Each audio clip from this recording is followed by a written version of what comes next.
Hello, Bible readers. It is Wednesday, February 3rd. We're reading from 1 Kings 5 to 6, which is mirrored by 2 Chronicles chapters 2 to 3, and then we're jumping into the first of our Pauline letters. 1 Thessalonians chapter 1 to chapter 2, verse 16. We will split this kind of medium-sized letter into three parts, and this is the first part. I'm going to start just by talking about Paul's letters in general.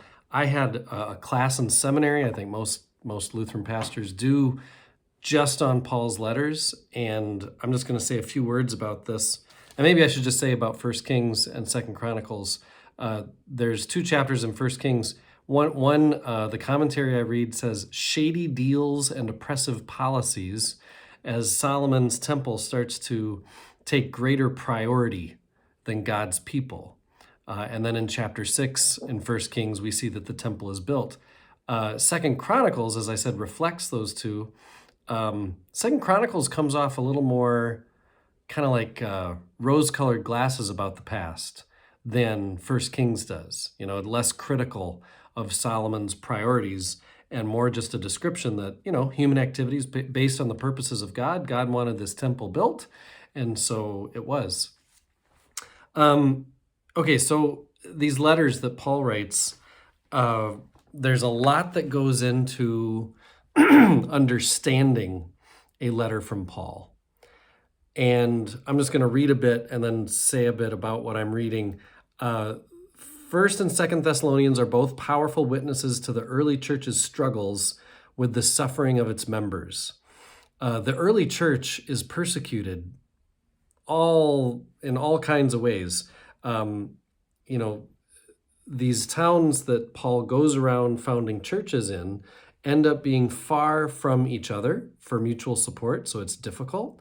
These letters are part of how those towns and these blossoming churches are supported, and they feel, you know, connected to towns that are further than a day's walk away. People are experiencing, those who have come to believe are experiencing an alienation from former friends. They're being persecuted within their own town. Some of them are even facing death for what they believe.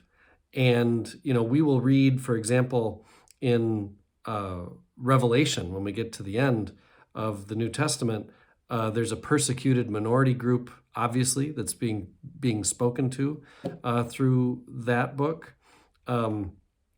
And so to understand why the letters survived and why they were important to the early Christian community, we first and foremost need to understand the persecution that these communities are facing. And then we need to remember that all these letters then are occasional documents. I don't mean sometimes occasional. I mean they're written for an occasion. There's a reason behind them. Just like every letter you've ever written, you might have, you know, I just got married. The occasion was a thank you letter for the gravy boat that you got me. Or it's a Christmas letter. The occasion is we're celebrating Christmas and kind of summing up our year. The occasion is a letter of sympathy upon the death of your loved one. Paul doesn't just write these as theological expositions. He's writing them with an occasion in mind. He has an agenda. How can we know what the occasion is or what the agenda is or what's trying to be communicated without knowing the background of what this town is about, what their challenges are, who the people are?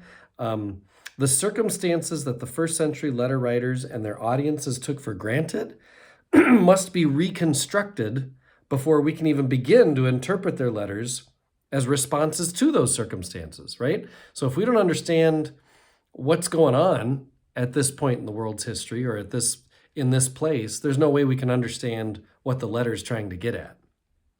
Moreover, certain thought patterns shared by Paul and the church at Thessalonica, but not directly obvious to us, also must be reconstructed because the letters assume these patterns without directly drawing attention to them. You know, if somebody read a letter that I write to you today, I might assume, and you just know, about 2020's pandemic and the election stuff and and the race equity stuff, all the stuff that we've been all dealing with for the past year, it's just assumed. But if somebody reads a letter that I write to you 500 years from now or 2,000 years from now, they might not know that 2020 was the year that all that stuff happened. Well, knowing that that's when all that stuff happened is going to make my letter make a lot more sense 2,000 years from now. That's the kind of stuff we have to get at when we read Paul's letters, reconstructing the history, and then also reconstructing how did people use letters. So we call that historical criticism and literary criticism. And so the study of the history of the time and how people wrote. I'll get into the theology more of 1 Thessalonians tomorrow. I am one with my God. My God is with us, all of us, at all times and in all places.